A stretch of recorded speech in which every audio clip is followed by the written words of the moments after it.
In the early 1800s, nestled on the outskirts of Dorset, England, stood the Aldermore estate, an imposing manor surrounded by acres of windswept moorland and thick, brooding forests.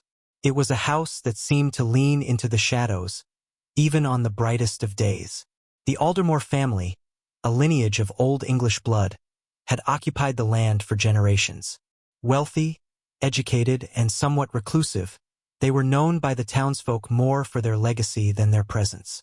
The manor had been passed down from father to son, with each generation adding its own peculiarities to the estate.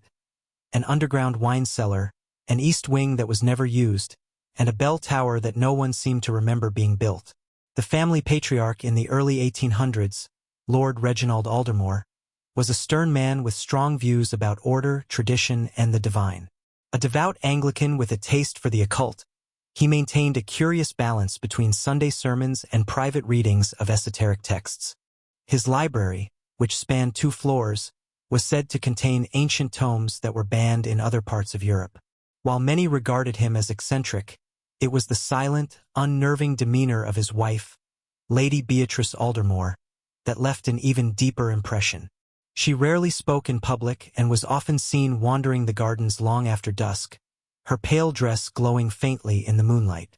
Servants whispered stories about her, of seances held in the drawing room, of strange chanting behind closed doors, but none dared speak openly. The Aldermores bore 5 sons over a span of 12 years. Each child was raised under rigid discipline, with education and obedience being paramount. They were not sent to public schools but taught at home by a series of tutors, most of whom left the manor within months of arriving. Some claimed the boys were too strange, too cold, too quiet. Others hinted at things darker. One tutor, in a letter found years later, wrote of dreams he couldn't explain, of hearing footsteps outside his room at night when the children were asleep, and of seeing Lord Reginald staring at nothing for hours on end, whispering the same name again and again. As the boys grew, so too did the distance between them and the outside world.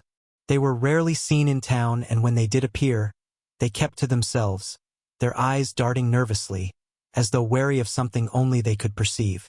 The eldest, Edward, was said to have an extraordinary gift for music but would only play in the attic, and only when the wind howled loud enough to cover the sound. The second, Thomas, became obsessed with insects, collecting rare species and preserving them in jars lining the west hallway. The third son, Charles, was drawn to astronomy but refused to look at the moon, claiming it watched him back. By the time the 4th and 5th sons, Henry and James, came of age, the estate had already taken on a life of its own. Doors closed without cause. Mirrors fogged in the middle of summer. Family portraits seemed to shift when no one was watching. To the outside world, the Aldermores were a family of mystery and intellect. Strange, yes, but grounded in wealth and influence. But within the estate walls, there was tension. Death hovered like a permanent guest, and with it, an unspoken fear that the lineage was cursed. The family rarely spoke of the future. There were no plans for marriage, no aspirations beyond the estate grounds. Time seemed to loop in on itself, with each day echoing the last, a slow, suffocating descent into silence. It was around this time that the first tragedy struck. Edward, the eldest, just days after his 21st birthday, was found lifeless in the bell tower, the very tower no one could remember building. His death was ruled an accident, though no one could determine how or why he had been up there. The remaining brothers were shaken, but Lord Reginald seemed almost expectant. He refused to hold a funeral, citing unseen matters that had not yet concluded. From then on, something within the manor shifted. The hallways grew colder. The servants left in growing numbers. And though 4 sons remained, it became clear that the Aldermore legacy was not one of prosperity, but of inevitable sorrow. Edward Aldermore was the firstborn son of Lord Reginald and Lady Beatrice, and from the beginning, he was considered the pride of the Aldermore family. He was a quiet, introspective boy with pale features and dark eyes that always seemed to be searching for something just beyond view. From a young age, he demonstrated a natural affinity for music. He would often disappear for hours, only to be found in the attic room with a small, dust-covered harpsichord that no one remembered purchasing. He never learned from a teacher. He simply played, his fingers moving effortlessly over the keys, producing melodies that were eerily beautiful and unlike anything his parents recognized. As Edward grew older, his presence in the manor took on a ghost-like quality. He would glide silently through the corridors, often barefoot, and speak only when spoken to. The servants said he was polite, but distant, as though his mind was elsewhere. He rarely joined his brothers in their lessons or their sparse playtime. Instead, he spent most of his time in isolation, writing strange symbols in his notebooks and composing pieces of music that he never allowed anyone to hear. The only person he spoke to with any frequency was his mother, Lady Beatrice, and their conversations were always behind closed doors, often accompanied by the scent of burning herbs and the faint sound of chanting. On his 21st birthday, Edward did not come down for the family supper. This in itself was not unusual. The Aldermore children often kept to themselves, and Lord Reginald was not one to tolerate disruption to routine. However, when his absence extended into the next day, concern began to stir. His room was found undisturbed, his bed neatly made, but his shoes were gone. A search began across the estate, with the groundskeepers and remaining staff checking the surrounding fields, gardens, and wooded paths. No sign of Edward was found. It was on the third day that one of the gardeners noticed something strange about the old bell tower at the edge of the estate. Though rarely used and long believed to be locked, a faint, persistent chiming had been heard during the night, echoing across the moor. The family had always dismissed the structure. Its origins were unclear, and no official documents marked its construction. Most assumed it had been added by an earlier generation, then forgotten. Yet the gardener swore he saw movement in one of the narrow windows. Upon investigating, the family discovered that the tower door was not locked, merely stuck from years of disuse. Inside, the air was thick with dust and a scent like damp parchment. The staircase wound tightly upward, lit only by slits in the stone walls. At the top of the tower, beneath the massive bronze bell, they found Edward. He was seated upright, legs crossed, his hands resting on his knees as if in meditation. His eyes were closed, his skin cold to the touch. There were no signs of injury, no indications of struggle or illness. A small, leather-bound journal lay beside him, but most of the pages were blank except for one. A line written in his delicate hand that read, "The hour comes again." The family doctor, summoned immediately, could not determine a cause of death. His heart had simply stopped, he claimed, as though Edward had chosen to exit life in that very moment. Lord Reginald forbade any mention of the event in public. No obituary was posted, no funeral held. The body was interred in a private corner of the estate cemetery, without ceremony. The bell in the tower was never rung again. In the days that followed, strange phenomena were reported by the staff. Whispers in the hallways where no one stood, sudden drafts in sealed rooms, the sound of piano keys being pressed softly at night, despite the harpsichord remaining untouched in the attic. One maid swore she saw Edward walking down the west hallway at dusk, only for him to vanish when she turned the corner. Within the family, Edward's death cast a silent but heavy shadow. His brothers, especially Thomas and Charles, began to withdraw even further. Lady Beatrice fell into a state of deep melancholy, refusing to eat for days at a time. She spent long hours in Edward's attic room, sitting in the dark, her hands resting gently on the closed harpsichord. Lord Reginald, though outwardly composed, began to isolate himself as well, retreating into his study with books so old their titles had faded from the covers. He spoke less and less to his remaining sons, as if his paternal responsibilities had ended with Edward.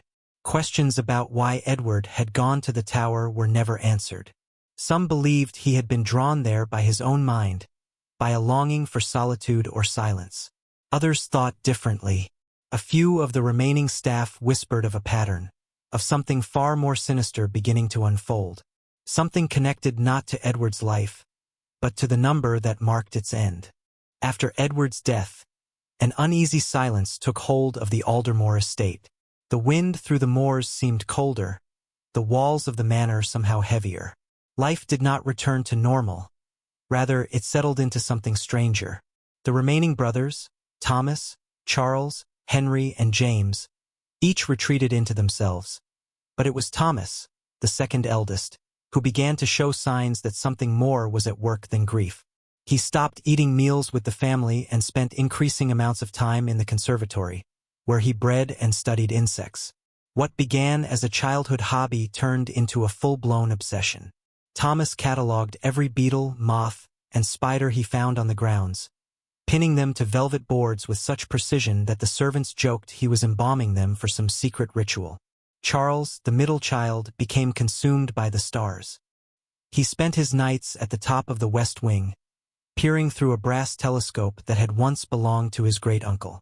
But unlike most budding astronomers, Charles wasn't interested in planets or constellations. He kept detailed notes on lunar behavior, often sketching phases of the moon accompanied by cryptic comments like unblinking, same place, or circle returns. He often referred to something he called the Watcher's Arc, a term found nowhere in any known scientific text. Charles refused to speak to anyone about what he was observing, and when asked, he would simply reply, "You wouldn't understand unless you've heard it." It was Henry, the second youngest, who began to show more visible signs of fear. He refused to sleep in his own room after Edward's death and insisted that his window be nailed shut, claiming he had seen Edward standing outside on the lawn, motionless and staring up at the house. When confronted by Lord Reginald about his irrational behavior, Henry broke down, sobbing that he would be next, that the house was picking them off. His mother, Lady Beatrice, rather than scold him, seemed to take his side, offering no comfort but only a knowing glance that suggested she, too, suspected something was wrong. The maids often found her standing in the main hallway late at night, facing the front door, as though waiting for someone to come through it. James, the youngest, became almost completely mute. Once a cheerful and talkative child, he barely spoke a word following Edward's death. He communicated only by writing in a leather notebook he kept with him at all times. When asked what was wrong, he would only write, "The bell. I hear it." Even though the bell tower had long been sealed, he took to drawing strange spiral patterns over and over in the margins of the book. The spirals were always the same, tight at the center and growing wider at the edges, drawn in thick, dark lines as though his hand were pushing into the paper with unusual force. As each son reached the age of 21, their behavior intensified. Thomas, days before his own 21st birthday, locked himself in the conservatory for 2 days straight. When the servants broke in, they found him seated on the floor, surrounded by hundreds of preserved insects, arranged in perfect, concentric circles around him. He had drawn symbols on the walls in ink and pinned moths in the shapes of runes none could decipher. The next morning, he was found dead in the study, his body frozen in a posture that mirrored Edward's exactly, arms resting on his knees, eyes closed, with no sign of trauma. A single sentence had been etched into the wooden floor with a razor. "The circle doesn't break." Charles followed 2 years later. As his 21st birthday approached, he stopped eating and refused to leave the observatory. He claimed the moon had changed positions, that it no longer followed natural laws. The night before his birthday, he was last seen standing on the balcony of the West Wing, staring at the sky with his telescope clutched to his chest. In the morning, he was gone. No body was found. Only his telescope remained, placed carefully on the balcony railing, with a page from his journal beside it that read, "I saw what he saw." By now, the surviving family members had begun to draw fearful conclusions. Though Lord Reginald refused to entertain the idea of a pattern or curse, the staff whispered openly about the timing. Each boy had died at the age of 21, each under mysterious and unnatural circumstances, each preceded by erratic and obsessive behavior that seemed to worsen as the date approached. Henry, still shaken by Edward's death and now the loss of Thomas and Charles, grew increasingly paranoid. He refused to be alone, begged to be sent away from the manor, and scratched marks into his bedroom wall that he insisted would keep time at bay. James, meanwhile, no longer wrote in his notebook. He merely stared at the tower, His eyes, once full of curiosity, now held a dull vacancy, as though he, too, was simply waiting. In the wake of the third tragedy, as Charles vanished into the night and left behind only that final, haunting message, the whispers that had once belonged to servants now found voices in the drawing rooms of the Aldermore family themselves. The idea of coincidence, once Lord Reginald's shield against suspicion, was wearing thin.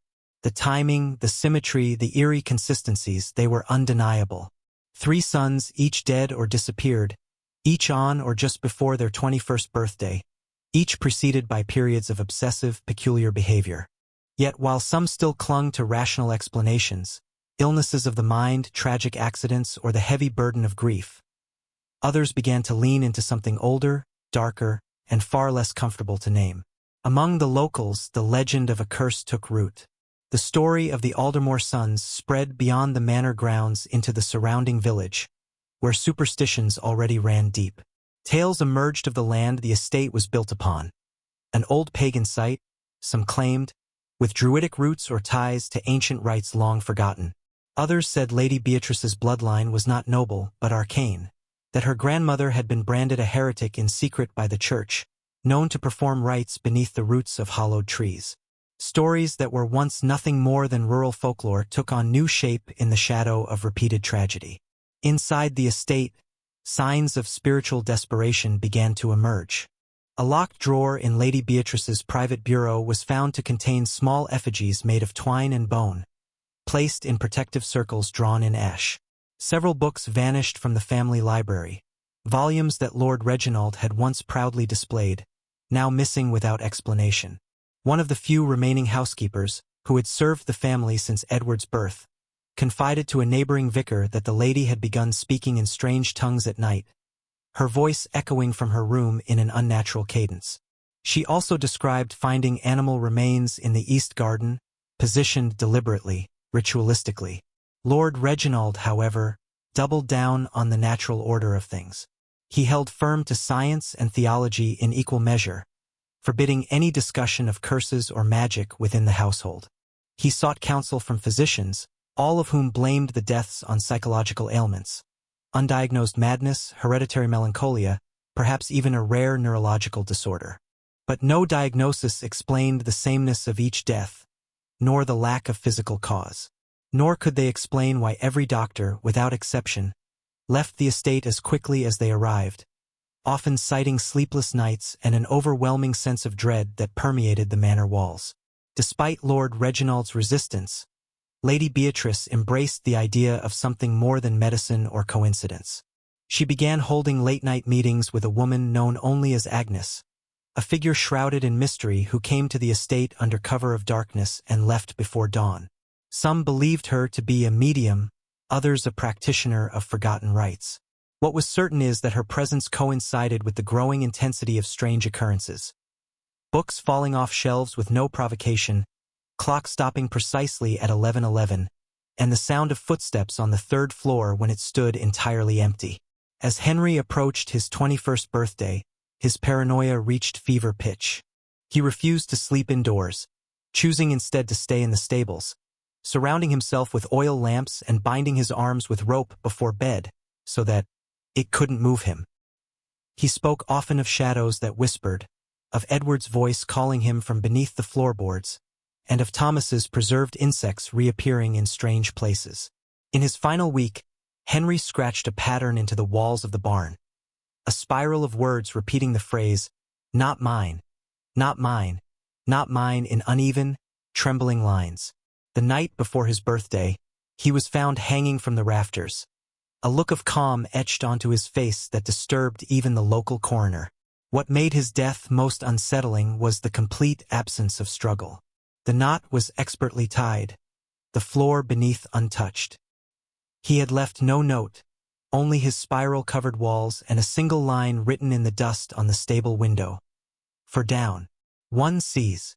James, the youngest and final son, was now alone.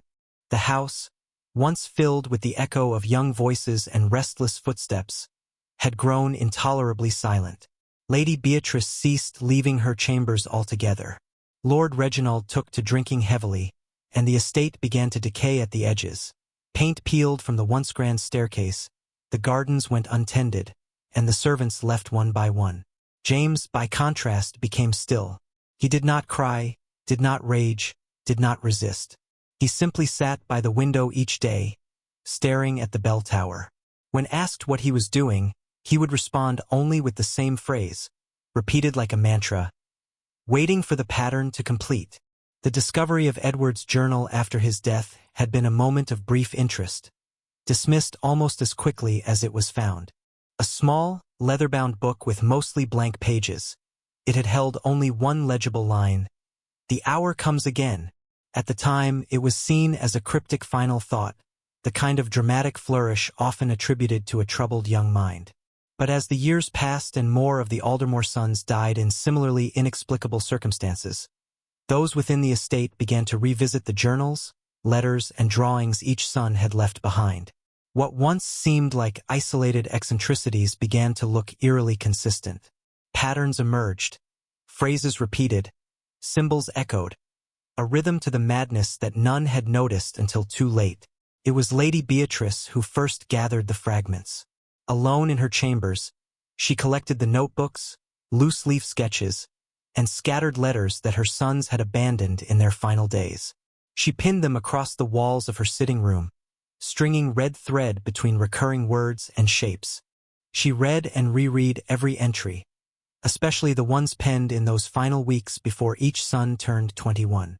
Her chambers, once a space of delicate silks and quiet refinement, transformed into something closer to a cryptic archive, filled with candlelight and the rustle of aging paper.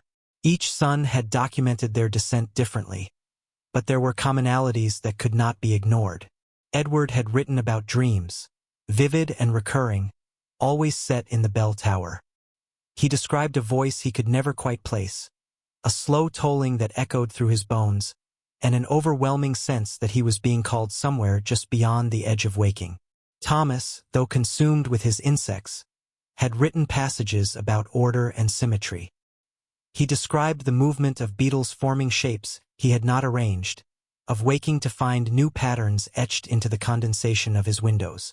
One particular page in his journal featured a detailed diagram of concentric rings, with the words "unbroken," always 5 scrawled beneath. Charles's entries were perhaps the most difficult to interpret. His notes on lunar patterns and celestial anomalies read more like the ravings of a prophet than an amateur astronomer.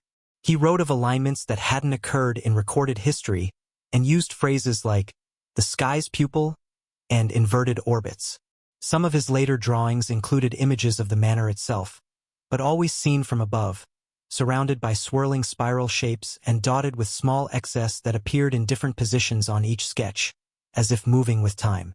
He never explained what these excess represented. Henry's journal, found in the days after his death, was perhaps the most direct. In nearly every entry he begged not to be taken. He wrote about the sound of footsteps that came only at night, about being frozen in bed while shadows moved across the ceiling. He referenced Edward and Thomas repeatedly, claiming they had spoken to him in whispers, warning him that resistance only delayed what was coming. In one of his last entries, he wrote, "It waits until we see it, then it waits for us to speak, then it chooses." At the bottom of that page was a symbol, a crude spiral with a dot at its center, encircled by 4 uneven lines. James, the final son, was the least prolific writer of them all, but what he did produce was chilling in its simplicity. His notebook was filled with pages of the same phrase written over and over. "Not me yet, not me yet, not me yet." But toward the end, that phrase changed.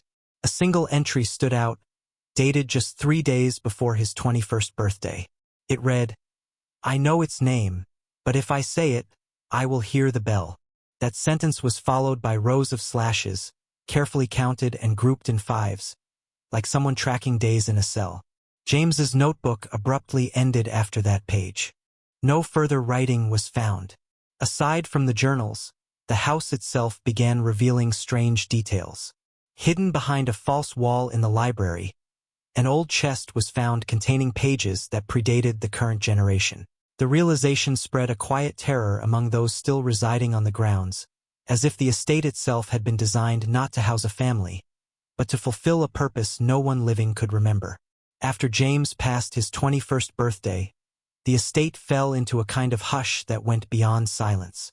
It was not the quiet of mourning or the stillness of a family at rest. It was the silence of something completed.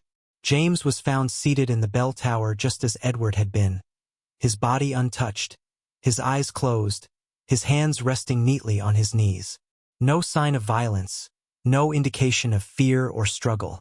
A single page lay beside him with the words, "The pattern has been fulfilled," followed by a final spiral drawn in thick, inked lines. The page was signed, though the name did not belong to James or any member of the Aldermore family. The signature read, I.A. After James's death, Lord Reginald was never seen in public again. Rumors spread that he had taken ill or gone mad, or perhaps simply refused to live in a world where none of his sons remained. But those who still worked on the estate told a different story. They said he remained in the tower for days after the body was removed, refusing to speak, eat, or sleep. When he finally descended, he walked slowly, with a faraway look in his eyes, and locked himself in the study. From that point on, the door never opened again, and his meals were left outside until they, too, stopped being collected. No one knows precisely when he died. Lady Beatrice vanished entirely. No record exists of her death. No grave was ever marked. Some said she fled to the north with Agnes, the mysterious woman who had once visited under moonlight. Others believed she had simply disappeared into the manor itself, consumed by whatever force had shadowed her family for decades. Her rooms were found empty, save for the wall covered in her son's writings, now stripped bare, the threads gone, the symbols scratched away. In the center of the room, carved into the floor beneath the rug, was the spiral once drawn by Henry and echoed in every brother's journal. A single candle had burned itself out on the windowsill. What became of the estate after the final death is a story clouded in confusion. The property was never officially sold, yet records show that ownership quietly changed hands multiple times over the next decade. Each new owner spent a short amount of time there before leaving abruptly. Some never even moved in. One man, a solicitor from London, reportedly set foot in the manor only once. He spent just 43 minutes inside before fleeing the premises without a word and refusing to ever speak of the visit again. The house soon developed a reputation, not just as haunted, but cursed, an architectural riddle that swallowed generations. Eventually, the manor was abandoned. The gardens overgrew, the windows shattered. Nature began to reclaim the structure, vines snaking up the stone walls, roots lifting tiles from the floor. Yet those who came near the estate, hikers, thrill-seekers, paranormal investigators, often reported an overwhelming sense of unease long before reaching the front steps. Equipment malfunctioned, phones went dead, watches stopped, all at exactly 11:11. The bell tower, still intact, was said to emit a soft chime at midnight, though no bell had existed inside for years. The spiral symbol, once hidden in journals and sketches, began appearing carved into trees near the estate, drawn on rocks, scratched into doorways. Of all the stories that surfaced in the years that followed, the most disturbing came from a local schoolteacher who had taken a group of students on a nature walk near the Aldermore grounds. One of the children, a boy of 10, wandered off the path and was found standing in front of the manor gate, staring at the building. When asked what he was doing, he replied calmly, "I used to live here. I'm just waiting for them to call me back." He had never been to the manor before and had no known connection to the family. Inside the crumbling estate, no furniture remained, no portraits, no remnants of the Aldermore name. But in the bell tower, carved into the wood beneath the bell's former hanging point, were the initials of each son, A, TA, CA, HA, and JA below them. A sixth set of initials had been freshly added, though no one could determine by whom. The letters simply read, IA. Scholars who later examined the documents left behind by the Aldermore family noted that the curse or force seemed tied not to madness or bloodline alone, but to the very concept of completion. 5 brothers, 5 deaths, 21 years. a cycle closed. Yet that final signature, IA, suggested something deeper, something ongoing. It was as if the pattern had not ended with the last sun, but had merely paused, waiting once more for the conditions to align, waiting for another name to be written, waiting for the bell to ring again. In the mid-19th century, the American West was being carved up by a relentless machine progress.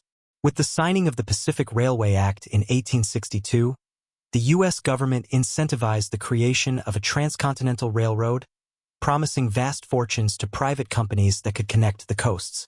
By the time the Union Pacific Railroad pushed westward into Utah in 1867, the race to complete the tracks had become brutal. Construction crews worked under unforgiving conditions, facing not only the punishing terrain but also the pressure of deadlines enforced by money-hungry executives and backed by political ambition. Labor for the railroad was sourced from wherever it could be found.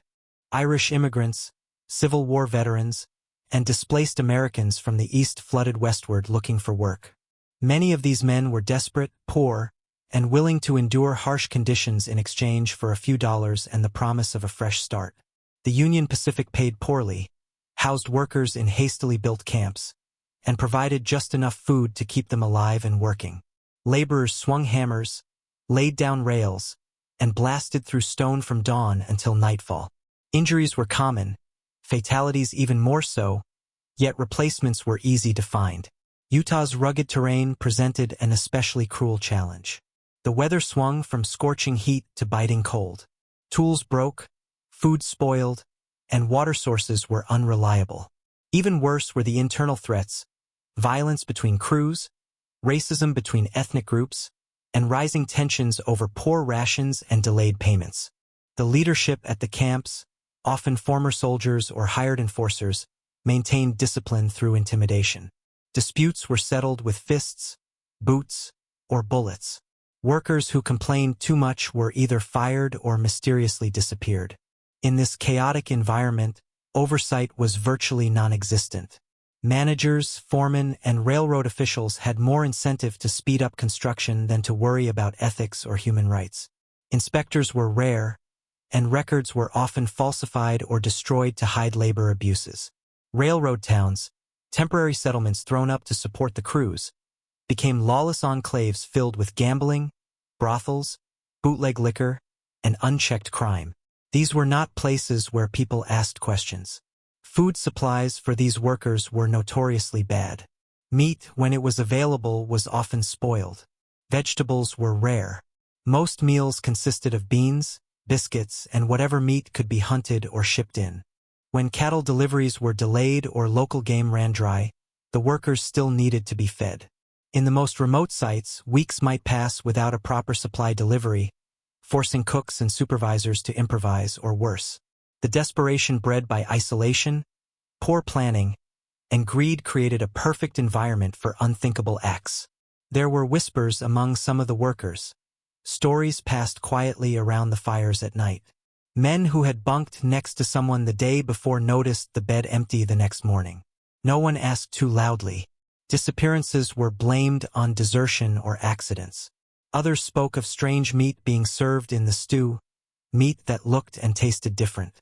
In many cases, these rumors were dismissed as paranoia or attempts to start trouble. Yet the rumors persisted, spreading from camp to camp, especially in the more remote sites where the dead were buried quickly, and the living tried to forget. Supervisors treated the workers as expendable. The Union Pacific was paid by the mile, not by the head count, and dead laborers didn't slow construction down. They simply made room for more. The truth was buried in the soil, just like the men who had once swung picks and carried rails. It was during this stretch of construction in 1867, in the remote Utah mountains, that the most disturbing claims began to take shape. Workers were not just disappearing, they were being fed to the living. The idea was so monstrous that few believed it. Cannibalism was a horror story, something from distant continents or deranged minds. But the facts refused to vanish, and the questions began to multiply. Why were so many going missing without investigation? Why did the meat in the stew taste strange? And who had the power to make such things happen without anyone stopping them? As the Union Pacific Railroad pushed deeper into the desolate landscapes of Utah in 1867, the project required an enormous number of workers to lay track across vast, unforgiving terrain. Many of these workers were immigrants, lured by the promise of decent wages and a future in a growing America. The company welcomed Irishmen escaping poverty and famine, displaced Chinese laborers who had been pushed out of jobs by anti-Asian laws and sentiment, freed African Americans from the South, and desperate Americans from the eastern cities. They all came for work. What they didn't know was that many of them would never be seen again. The railroad's construction zones were vast and mobile, with temporary camps springing up and vanishing like dust devils in the Utah wind. These camps were crude, thrown together from salvaged wood, canvas, and whatever else was on hand. The transitory nature of these camps created an environment where little was recorded and even less remembered. When a man disappeared, there was rarely anyone to account for him. Most laborers didn't even know each other's full names. There were no ID cards, no roll calls, and certainly no investigations. The camps operated under the principle of forward motion. Tracks had to be laid. If someone was missing, the rail would still move ahead. The terrain itself made disappearances almost expected. Men slipped on cliffs, were swept away in rivers, or vanished during dust storms. The elements were harsh, and fatalities were high. But soon, the frequency of these vanishings began to exceed the realm of coincidence. Some of the more seasoned workers started to notice. New recruits, many of them young, underfed, and barely literate, were being sent out to isolated work sites and never returning. Crews were rotated frequently, and supervisors brushed off concerns, always blaming accidents or desertion. But the scale of it raised quiet alarm among those who had seen too much. One of the more unsettling patterns involved bunkmates. A man would arrive, exhausted but hopeful, and settle into camp. He'd share a tent, perhaps a cigarette, perhaps a story from home. Then, without warning, he'd be gone. His few belongings, usually no more than a worn coat or a tin cup, would be taken by others, and the incident would fade. No notice was given, no one was held accountable. It became a pattern so common that many stopped commenting altogether. To draw attention to a missing man was to invite suspicion or worse. It was safer to keep one's head down and shovel quietly. A darker undertone took hold as more workers began murmuring about what was truly happening to the missing. In particular, the rumors swirled in Camp F, a makeshift site perched near a canyon pass where the terrain was most unforgiving and the nearest town was days away by horseback. Here, men vanished in groups. Entire shifts failed to return from assignments in the hills. The official story was always the same: landslide, avalanche, runaway horses, but there was often no evidence and no bodies recovered. Laborers began to suspect that the disappearances weren't random, that someone or something was behind them. The suspicion turned to dread when a worker from a nearby camp spoke out after leaving his post early due to illness. He claimed to have seen remains: bones stripped clean, burned clothing, and a small pit hidden behind a supply tent. He was told by a supervisor to keep his mouth shut or be fired, but the story made its way down the line. Some dismissed him as delirious, but others listened closely. They, too, had eaten meat that tasted unfamiliar, even wrong. The cook had shrugged off questions, telling them it was venison or bad beef. Yet there were no recent supply deliveries, no evidence of hunting, and the same stew kept showing up night after night. Fear grew. Many of the missing were among the most vulnerable, those who had no family nearby, who didn't speak much English, who wouldn't be missed. These were men without advocates, without voice. It became clear to some that they were being selected. One by one, they were quietly removed. Their absence explained away, their bodies unaccounted for. The company never halted work. Trains continued to be loaded. Steel was laid down across the valley floors. But beneath that progress lay something sinister: disappearances that were not random, meals that raised questions no one dared ask, and the growing belief that the railroad wasn't just consuming land, timber, and iron, but people too. In the early months of 1867, as the Union Pacific Railroad crept through the vast and desolate lands of Utah, whispers began to circulate through the workers' camps. The stories were first shared in hushed tones around campfires, Late at night, when the supervisors had gone to sleep and the only sound was the wind scraping over the dry earth, men spoke of the stew, a thick, greasy concoction that appeared more frequently the further the crew moved into isolation. At first, it seemed like a welcome relief. After weeks of moldy hardtack and beans, the sudden appearance of meat-filled stew brought comfort and nourishment. But that comfort quickly turned to suspicion. There was something off about the meat. It was stringy, dark, and unfamiliar. Workers began comparing it to what they knew: pork, venison, beef, and none of it matched. The texture was wrong. The flavor, unsettling. Some said it had an oddly sweet aftertaste. Others joked it might be horse or even dog. But behind the laughter was unease. Men started watching what they ate more carefully. Some began skipping meals altogether, preferring to go hungry rather than risk consuming whatever mystery meat had landed in their bowls. The cooks offered little explanation.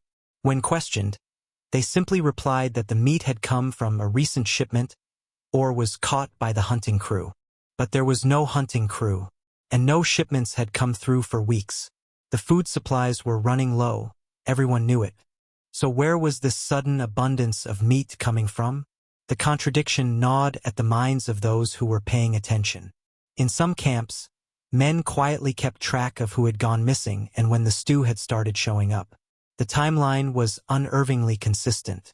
Then came the rumors that the stew wasn't made from any animal, that something far more sinister was being served in those battered iron pots. The idea of cannibalism wasn't just terrifying, it was inconceivable. This was America, not some distant jungle. These were hard-working men, not savages.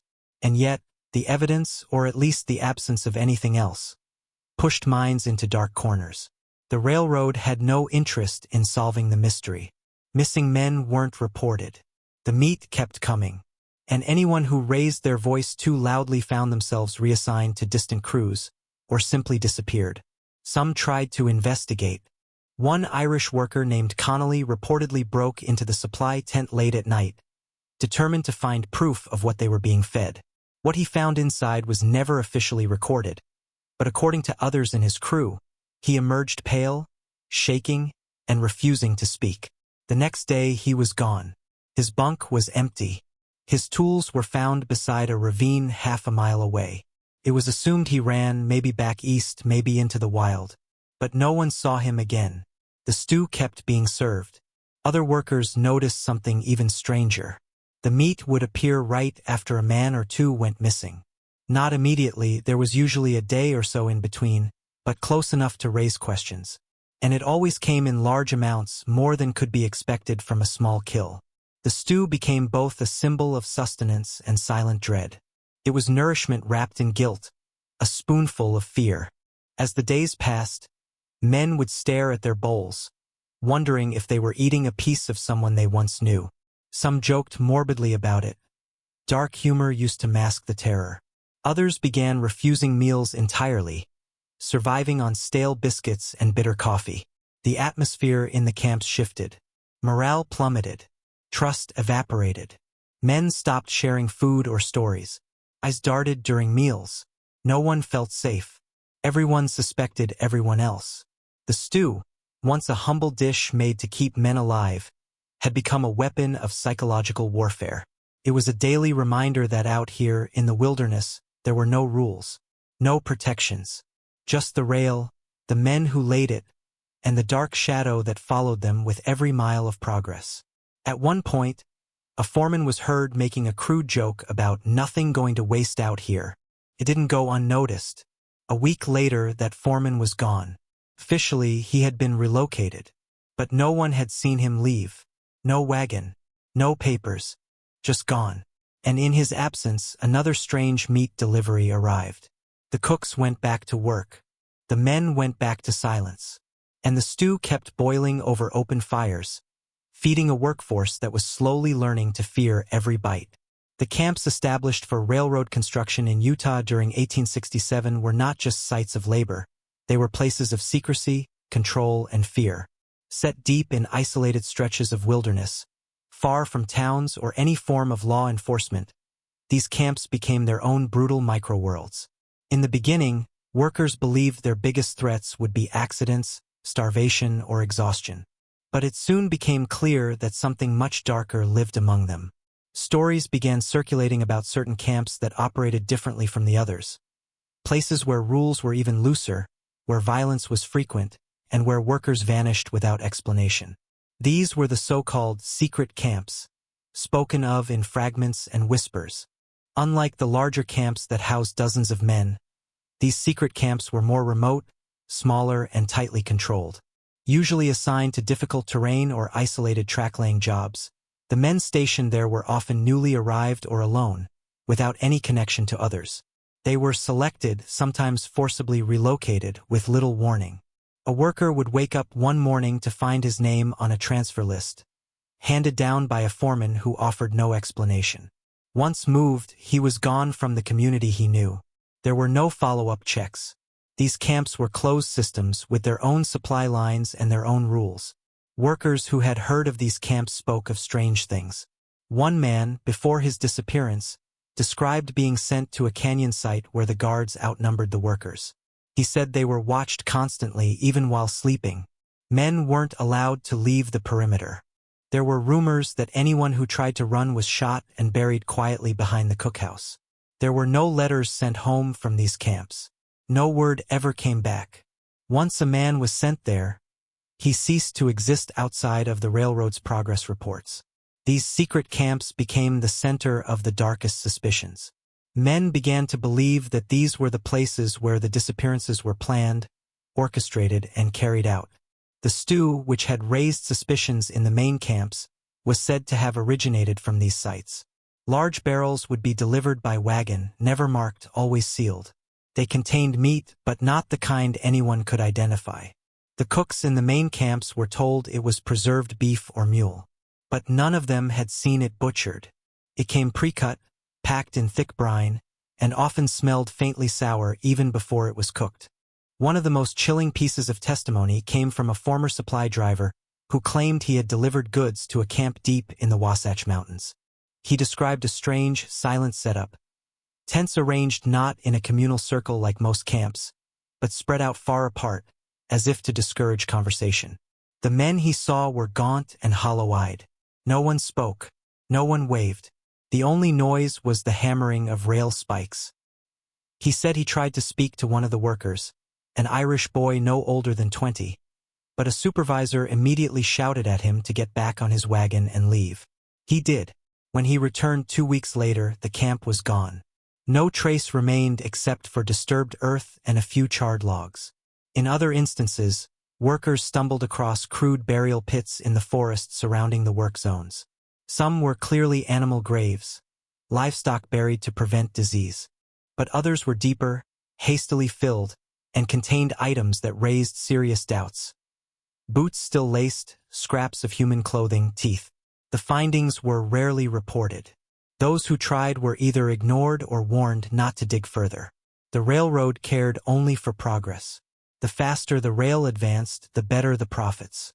And questioning how that speed was achieved was dangerous. Even the construction logs were suspicious. Records for certain crews would suddenly stop, as if they had never existed. Names would be removed from rosters. Supervisors rotated rapidly, some staying just long enough to oversee a stretch of rail before disappearing altogether. When asked about these inconsistencies, higher-ups gave vague responses. Men moved around, assignments changed, books got lost. But to those on the ground, it felt like a deliberate effort to erase evidence. The secret camps were never officially acknowledged by the Union Pacific. There were no photographs, no public records, no maps showing their exact location. Yet too many men remembered them for them to be dismissed entirely. They were real to those who had heard the screams in the night, who had seen the wagons roll away full and return empty, who had buried their friends without knowing if it was even truly them. The camps moved with the railroad, vanishing behind it like a shadow, leaving behind only scorched earth and unanswered questions. Among the many layers of fear and silence that wrapped themselves around the railroad construction camps in Utah during 1867, none was more haunting than the story of the foreman who tried to speak out. His name, as remembered in scattered recollections and whispered rumors, was Thomas Bell. A former soldier turned labor manager, Bell was known to be strict but fair, respected by both his superiors and the men beneath him. He had worked on several sections of the Union Pacific's line and had earned a reputation for getting results without resorting to unnecessary cruelty. But it was during his assignment at one of the more remote Utah camps that everything began to change. Bell began noticing the same patterns others had whispered about. Too many disappearances, too many strange deliveries, too many questions left unanswered. At first, he followed protocol. He filed internal reports about missing laborers, made inquiries to supply supervisors about the unusual meat being delivered, and asked higher-ups to investigate the camps that seemed to swallow workers whole. Each time he was ignored, or worse, warned. One letter he received in return was direct and chilling. Stay on task. The rail must move forward. No further concern required. Despite the warning, Bell kept digging. He quietly kept his own records of the men assigned to his crew, documenting when they arrived, where they were sent, and how many never returned. He mapped out the disappearances. The pattern was undeniable. Workers assigned to the supply and transport units near certain isolated camps were vanishing at more than twice the rate of other locations. And the sudden appearance of preserved meat always seemed to follow a fresh set of missing names. Bell spoke with a few trusted men under his command, careful to choose those who shared his suspicions but knew how to keep quiet. Together, they began collecting physical evidence. One of them stole a small bag of the preserved meat and brought it to a doctor in a nearby town under the pretense of checking for contamination. The doctor never returned the sample. 2 days later, his office was found ransacked and empty, and he was gone without a trace. Bell never tried anything like that again. What he did next was considered dangerous even by his own allies. He arranged to meet with a newspaper contact in Salt Lake City. He traveled under the pretense of overseeing new equipment shipments, but the real purpose of his trip was to hand over the records he had been secretly keeping. He never made it. Somewhere along the rugged trail between the rail site and the city, he disappeared. His horse was found wandering near a ravine. His journal was gone. His supply bag was found slashed open, contents missing. No body was ever recovered. The official story circulated quickly. Bell had fallen victim to the elements, or possibly bandits. A search party was dispatched, but only after a significant delay. By the time they combed the area, the trail had gone cold. Those who had known Bell best didn't believe the story. They knew he was careful, experienced, and not the kind of man to vanish by accident. Some believed he had been killed deliberately to prevent him from exposing what he had discovered. Others thought he had been taken into one of the secret camps and silenced permanently. In the days that followed his disappearance, a strange shift occurred in the camp where he had worked. His replacement, a man named Cutter, arrived with orders that no one questioned. Cutter was unlike Bell in every way: cold, brutal, and silent. He never spoke of the missing foreman, never allowed conversations about the stew or the disappearances, and enforced absolute control over the men. Anyone who stepped out of line was beaten, reassigned, or sent to work alone in the hills. Many of those sent out never returned. Bell's name was slowly erased from the railroad's records. His reports were removed. His crew was split up and reassigned. It was as though he had never been there. But some of the men remembered. Quietly, they continued to share what they had seen and what Bell had tried to do. His stand became a kind of legend, a warning, and an inspiration. A man who tried to stop the machine. A man who asked too many questions. A man who, in the eyes of the railroad, had become a liability too dangerous to keep alive. The Transcontinental Railroad was hailed as one of the greatest achievements of 19th century America, a symbol of unity, progress, and industrial power. But beneath the polished speeches and celebratory headlines, another story was buried. One soaked in silence, fear, and the bodies of the forgotten. In Utah, during the brutal construction push of 1867, the drive for progress became a shield behind which horrific acts were concealed. The company focused on one goal: completing the track on schedule, no matter the cost. This obsession created a culture of suppression, where any disturbance to the workflow was handled swiftly, often brutally, and always quietly. The men who worked on the rail line were seen as tools, disposable and replaceable. Supervisors were instructed to maximize productivity and minimize complaints. When rumors of cannibalism began to circulate, they weren't met with concern or investigation. Instead, they were treated as threats to morale and momentum. Workers who asked too many questions found themselves suddenly transferred to distant crews, reassigned to clearing duty in dangerous areas, or simply disappeared without explanation. These tactics created an atmosphere of fear, where silence became a means of survival. Many of the men who vanished were never officially recorded in any company logs. Laborers, especially immigrants, were brought in under loose contracts or hired on the spot in nearby towns. Once out on the trail, there was no oversight. Names were misspelled, details were lost, and when someone failed to report for duty, their absence was noted with a shrug. The missing left behind no paper trail, and the Union Pacific had no interest in maintaining one. Progress reports showed miles completed, not lives lost. As long as the rail advanced, no one in power asked why the workforce remained mysteriously stable despite high turnover and grueling conditions. Internal memos between mid-level managers hinted at awareness. Phrases like "problem resolved," "meat supply secured," and "personnel change handled" appeared frequently, lacking detail but heavy with implication. When one camp in the Utah canyons was dismantled following too many internal issues, the new crew that arrived found freshly turned earth and scorched remains of what looked like a makeshift butcher's table. No explanation was provided.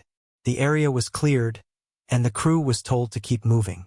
Any objections were met with veiled threats or sudden job terminations. The silence didn't stop with the workers. Local law enforcement and town officials seemed uninterested or too intimidated to intervene. Some may have been paid off. Others likely understood that opposing the railroad meant challenging the government-backed machinery of westward expansion. Even church leaders who heard rumors from returning laborers failed to speak out. The fear of political backlash or economic collapse kept most mouths shut. Whistleblowers disappeared. Camps were relocated before investigators arrived. Trails went cold before they were ever followed. The railroad company employed aggressive public relations tactics to maintain its image. When rare suspicions did reach the ears of journalists or politicians, they were met with carefully crafted statements dismissing the claims as disgruntled lies or frontier myths. Men who had lost friends or witnessed horrors were dismissed as drunkards or deserters. The idea that cannibalism had taken place in modern America, on a project of such national importance, was considered too monstrous to believe. The public wanted heroes and success stories, not tales of butchered laborers and corrupted foremen. In the years that followed the completion of the railroad, survivors spoke less and less about what they had seen. Some blocked out the memories entirely. Others carried them like ghosts, forever lurking at the edge of their thoughts. A few wrote letters to newspapers or told their families, but most of these stories were lost, dismissed, or buried in family silence. Without official acknowledgement, without records, without bodies, there was nothing to prove what they had endured. The tracks remained. The trains ran. History moved forward. Occasionally, decades later, bones were found near old campgrounds. Unmarked graves, pieces of rusted tools, fragments of scorched cloth. These discoveries were explained away. Old burial sites, Indian remains, forgotten workers lost to time. But those who knew the truth recognized what they were. Traces of men who had been fed into a system that measured value not in lives, but in miles of rail. The legacy of the 1867 Utah construction stretch remains one of whispers and shadows. No memorials exist for the vanished. No investigations were reopened. The story, buried beneath layers of steel and soil, was quietly forgotten by the nation it helped to build.